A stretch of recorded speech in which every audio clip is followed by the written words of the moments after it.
Hello everyone, my name is Konstantin and I am a software engineer at GridGain. And today we'll talk about a data replication between GridGain clusters. First, we'll talk about what replication is, when you should use a replication and what parts it consists of. Then we'll see a live demo where we'll configure replication for different cases. And finally, we'll discuss some common problems and their root causes. So, we are moving on to the very first part is concepts and terms. A data center replication is a process of transferring cache changes between different clusters. And we offer our solution that will help to synchronize the data across the different clusters. A GridGain Data Center Replication is a paid feature and available in GridGain Enterprise and Ultimate editions. So, when you should use the replication? Well, you could use the replication when you need an online replica for a recovery purpose, or when you need a read-only replica for an analytical query processing. Or you could use a replication when you need an active replica for a load balancing. The data center replication consists of three big parts. The first one is data model. It listens for cache changes and transfers them to the sender. The sender, it collects updates from the data nodes, forms batches per each remote data center, and sends them further. And the receiver, which receives batches with cache changes and applies the changes to the local caches. So all these parts are plugins. So the data model runs on the server node near the replicated cache, but the sender and the receiver has no such limitation and could be run either on the server node or on the client, and could be run either on separate nodes or on the same. Well, what you should keep in mind while choosing where to run the sender and the receiver is that any changes in the configuration requires the node restart. So we recommended you to run them only on the client nodes. Well, this is all for the first part, and we are moving on to the second part. It's a demo. So a few words about how the demonstration will be held. We have a two screen. The first one is a management screen. We have a terminal here with three tabs. The first one for starting and stopping our cluster in Docker. The second tab is a management. Here we will start and stop our replication. And the last tab is for starting and stopping our application. Also, we have our text editor here with node and cache configurations opened. So the second screen is an application screen. Our application is a page shop where we have a shelf with some goods and a shopping cart. The shopping cart represents a cache which should be replicated. And as we may notice, both screens are divided on two equal parts. The left one represents the data center 1, and the right one represents the data center 2. So, well, let's get started with the very first scenario, where we'll try to configure replication in an active passive mode on the empty cluster. So let's switch to the management screen and let's just start both clusters to not waste the time. So, and while clusters are starting, let's take a look on the configuration. Well, to enable the replication service, we have to provide for every node in each cluster a GridGain configuration, where we have to specify a data center ID current node belongs to. And as we can see, the left cluster is for data center 1, and the right cluster is actually data center 2. Also, the first cluster is active, so we have to configure the sender. And it could be done by providing DR sender configuration. The only valuable part of this configuration is connection points. So in our case, there's only one connection point to data center 2.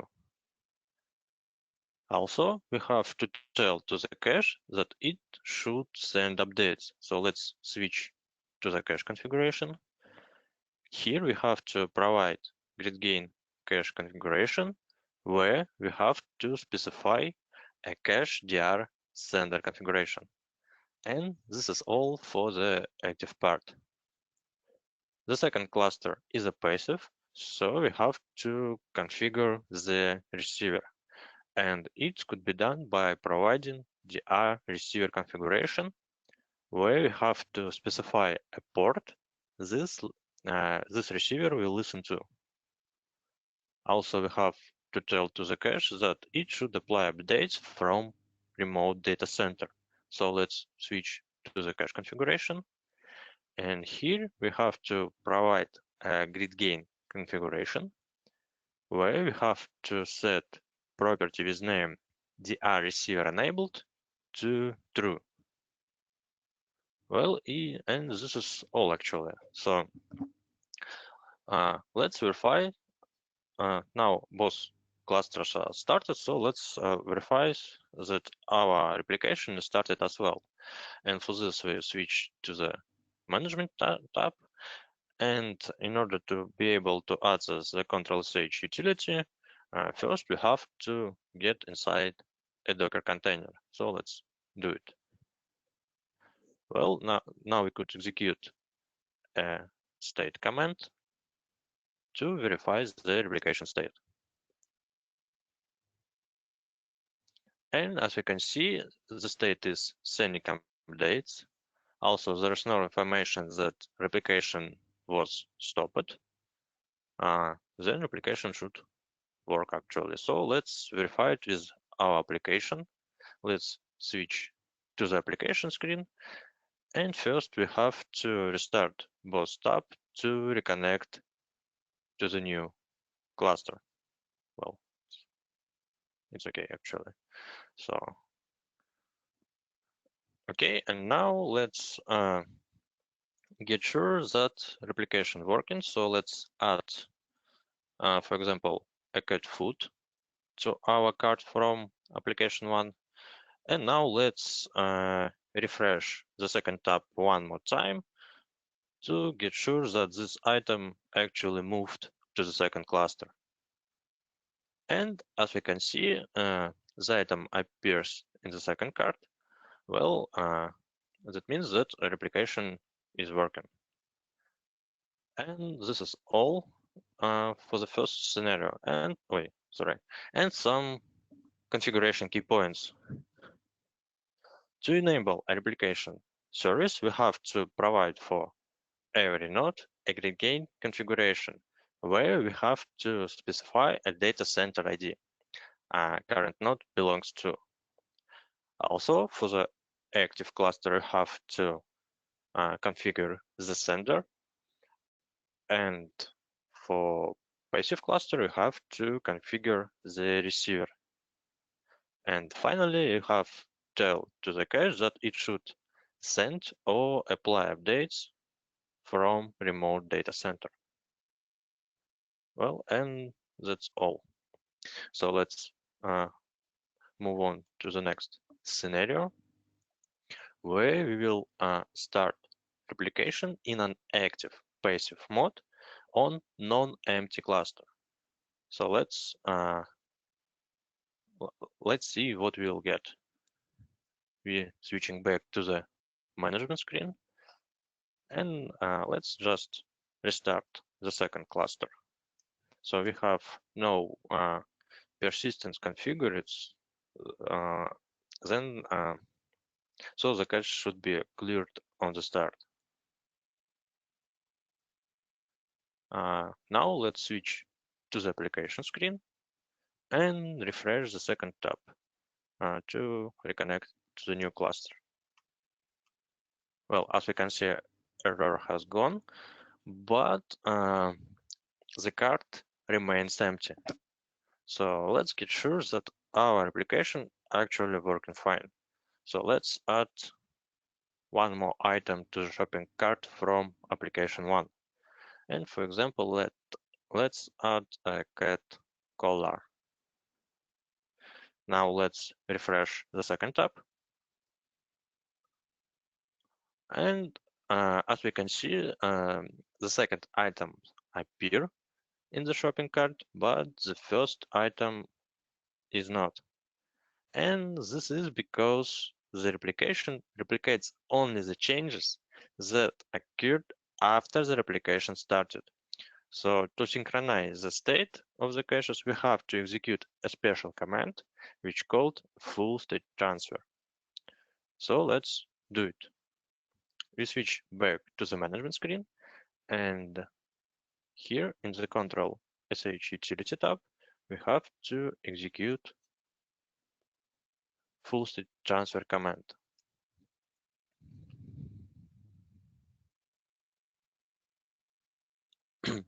Okay, it's finished. So let's switch back to the application screen and refresh the second tab one more time. Now we can see that the both cards are similar. And some key points for this scenario.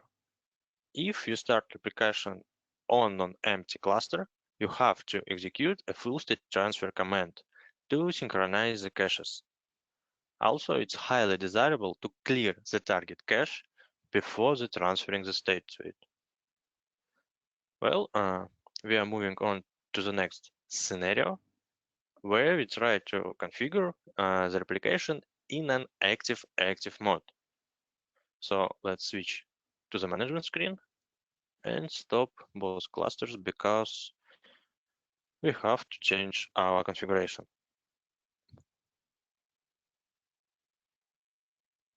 Well, okay. Well, in order to the first cluster be able to receive updates, we have to configure the receiver.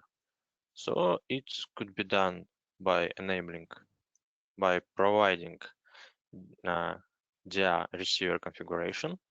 It's actually very similar to the configuration from the second cluster.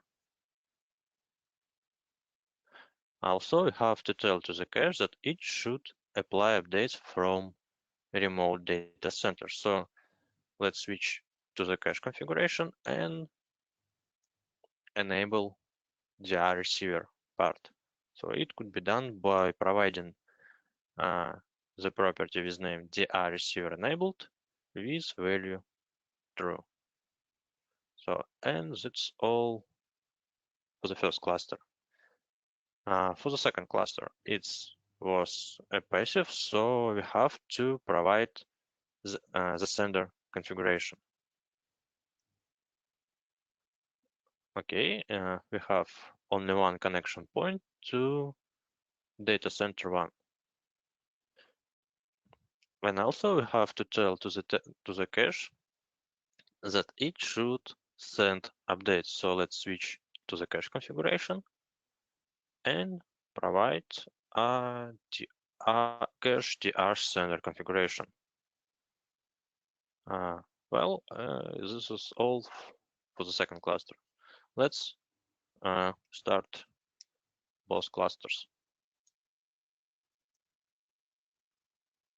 And now let's get sure that our replication is started as well. So we switch to the management screen, management tab, and get inside the Docker container.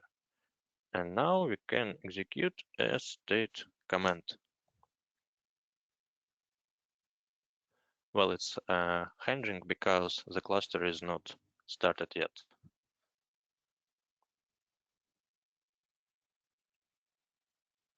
Well, it's finished, and as we can see, the state is sending and receiving updates. Also, there's no information that replication was stopped, so replication should work.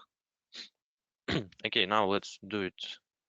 Do the same for the second cluster. We switch to the management tab and get inside the Docker container. Now let's execute a state command.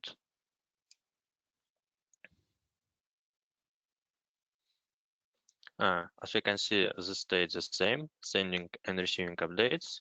Also, this replication is not stopped. So let's check it. Let's check our replication with the application. Now we're switching to the application screen, and we have to refresh both tabs to reconnect to the cluster. Well, actually, I have no idea why the card is not empty, so let's restart the first cluster one more time. It should be cleared on the start, so we have restart the cluster. So let's verify the state again. So we get inside to Docker and execute a state command. And let's wait while, oh, okay, it's finished actually. So the state is sending and receiving updates. There is no information that replication was stopped. Then that's all okay. Now switch back to the application screen and let's refresh. Okay, now the card is empty and it's all good. So let's get sure that replication working from data center 1 to data center 2. And for this, let's add, for example, one pieces of cat food again. So now let's refresh the second tab. And as you can see, this item moved to the second card. Well, now let's get sure that the replication working from data center 2 to data center 1. Let's add, for example, a cat collar again. And now let's refresh the first card. And as we can see, like a cat collar appears in the first card. So our application is working for the both sides. But what happens if we will modify the same items from both sides simultaneously? Well, let's assume the following scenario. The replication is working in an active mode. The connection between clusters gets broken. We modify the same items on both sides. And finally, the connection between clusters gets repaired. Well, let's see what will happen. And to emulate the problem with connection, we could simply pause our replication. So let's do it. We switch back to the management screen. And here we can pause our replication. So let's pause replication to the data center 2. And now let's pause replication to the data center 1.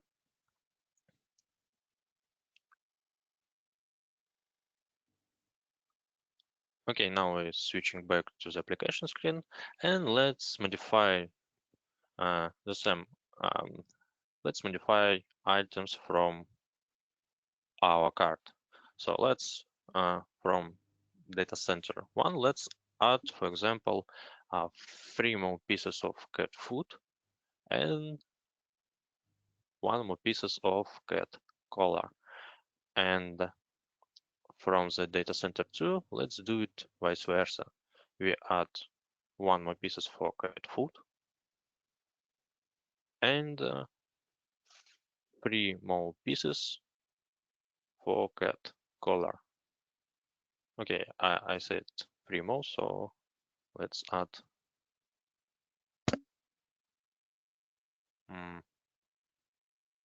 I do the wrong thing. So we have okay, 5 foot and 3 collar from one side and 3 foot and 5 collar from the second side. Okay, now it's good. So let's resume our application. We switch back to the management screen and execute a resume command. Well, okay, and resume replication from second side.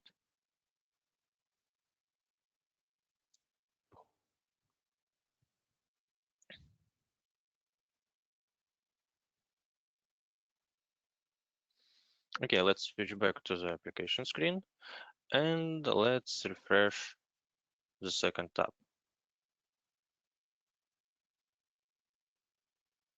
And as we can see, the card from application 2 becomes similar to the card from application 1. But how actually card from application 1 looks like? So let's refresh the tab to get know. And as we can see, the card from application 1 actually looks like the card from application 2 before resuming the replication. Long story short, both cards just swapping. And it's not what we wanted to have. This happens because when we resume the replication, a conflict arises, and the default conflict resolver prefers the changes from the remote cluster. So for the cluster 1, changes from the cluster 2 will be preferred, and vice versa. And to eliminate this problem, we could specify our own conflict resolver. So let's take a look how it could looks like. We are switching to the management screen again, and we have to stop both clusters because we are going to change our configuration one more time. So we have to provide our custom conflict resolver. It could be done by specifying inside GridGain cache configuration property with name conflict resolver. So we've done it for the first cluster. Let's do it for the second. And now we could start both clusters. And while clusters are starting, let's take a look how conflict resolver could looks like. Our conflict resolver is a simple class which implements a cache conflict resolver interface. So we have to provide the only one method with name resolve, where we have to choose which entry should win the conflict. In our case, item of the shopping cart has a field with name update time. It is time when this item were modified for the last time, and our resolver is based on this time. The entry with last update time wins the conflict. So now both clusters are started. Let's get sure that the replication started as well. So let's get inside container and verify state. Okay, state is sending and receiving updates. And now let's get sure that replication started in the second cluster as well.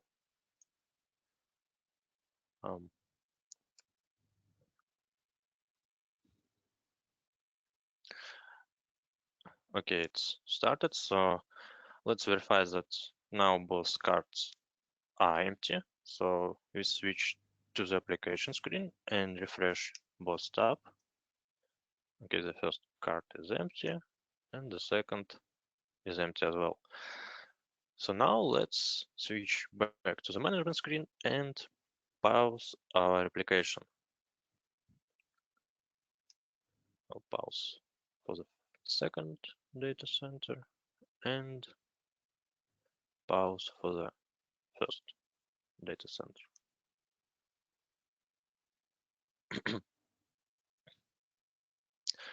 Okay, now let's switch back to the application screen and let's add some items to our cards. So let's add, for example, again, 3 more pieces of cat food and 1 cat collar. And from the second data center, let's add 1 pieces of cat food. Okay, let's refresh one more time.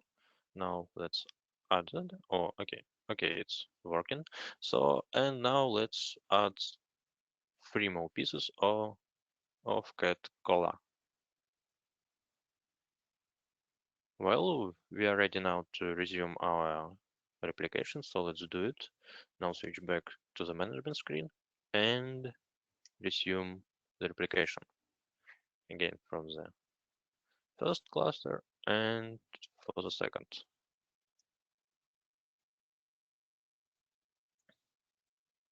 Well, let's switch back to the application screen again, and now we could verify how our conflict resolver works. So let's refresh the second tab, and as we can see, the card remains the same. And now let's refresh the first tab.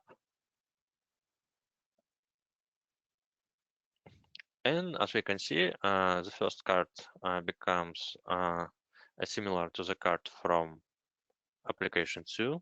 Now, well, both cards are similar, so custom resolver has done his job.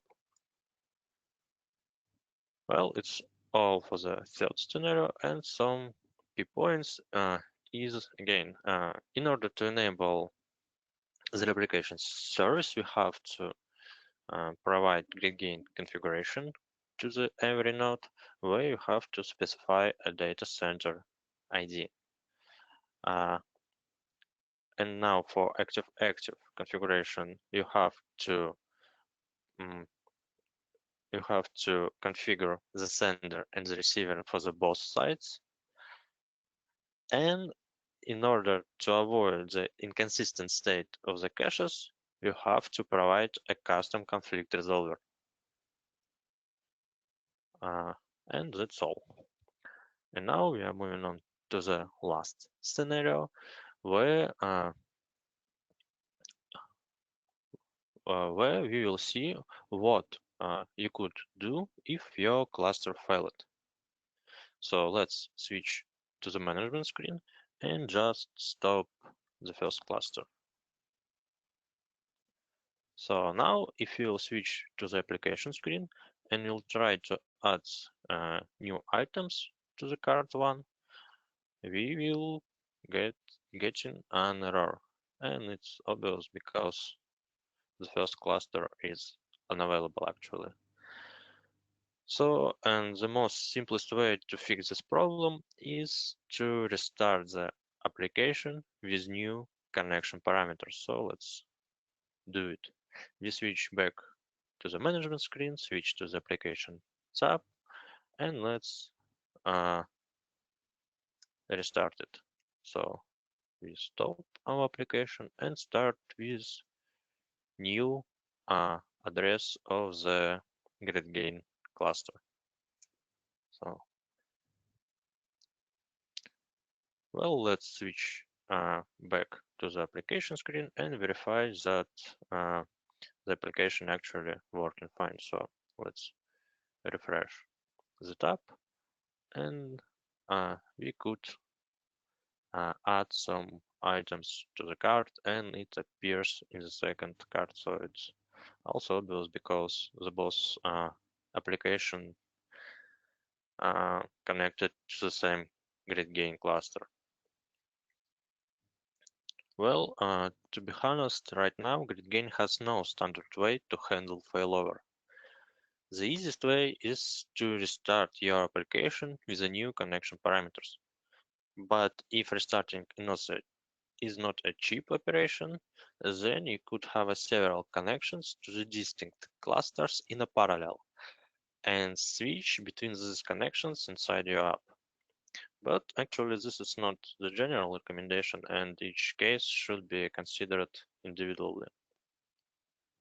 Well, now we are moving on to the last uh, last part. It's about known issues. And the very first problem is sometimes the data node could fail because of lack of memory. Well, this happens because the data model does not send the updates one by one, but form batches which stored in the memory. And you could configure the size of the batch and the maximum amount of batches stored at the same time. Here are some configuration properties where you could start to dig in. The following problem is similar to the first one. Sometimes the sender could fail because of lack of memory.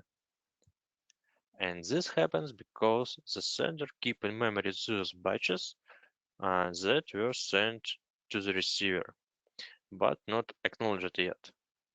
So you could adjust the amount of batches that will be in flight at the same time. Also, if the sender fails only when you start a full state transfer, then you could adjust the size of the in-memory buffer used to transfer the state. And here are some properties to start. So, and the final problem is sometimes the replication could stops when you start a full state transfer.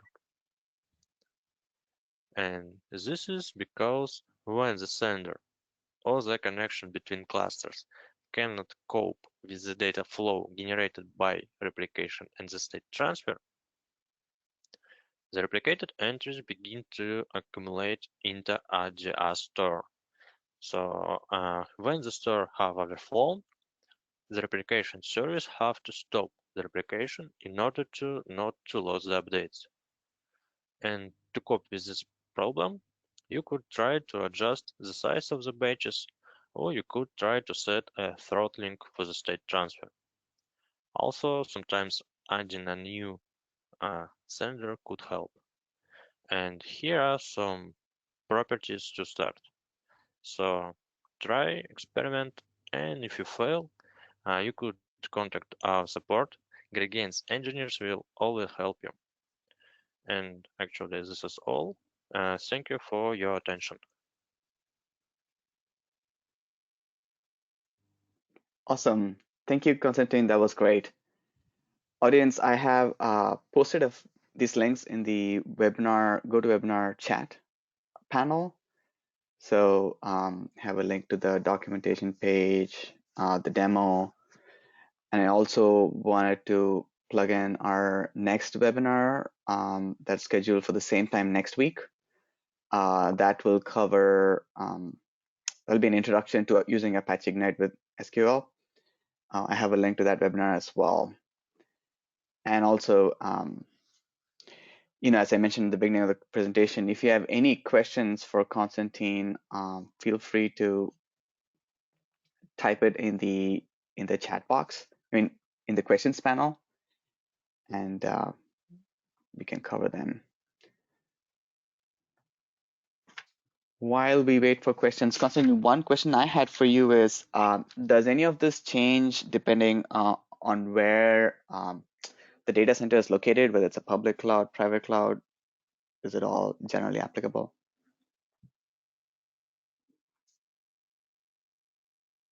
I think this is not matter where is your cluster started. Got it. And then, did you have any? I was thinking about the resolver function. Did you have any?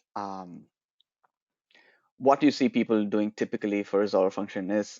Can you give some examples of a base in which typically people implement the resolver function? Well, actually, I have no examples from production sets, but the main idea is to provide resolver function that uh, mm, could choose the same item from the both clusters. It's important because if your resolver function will choose different items from time to time, you will have an inconsistent state of your caches. This brings us to the end of the Q&A section. As I mentioned earlier, we will be sending out the recorded session in an email within 24 hours. So watch out for that. Also, we have a number of Apache Ignite webinars that are on our website. Check that out, and we hope to see you in one of our future events. Thanks, Constantine. Thanks, everybody. Have a good day. So, thank you.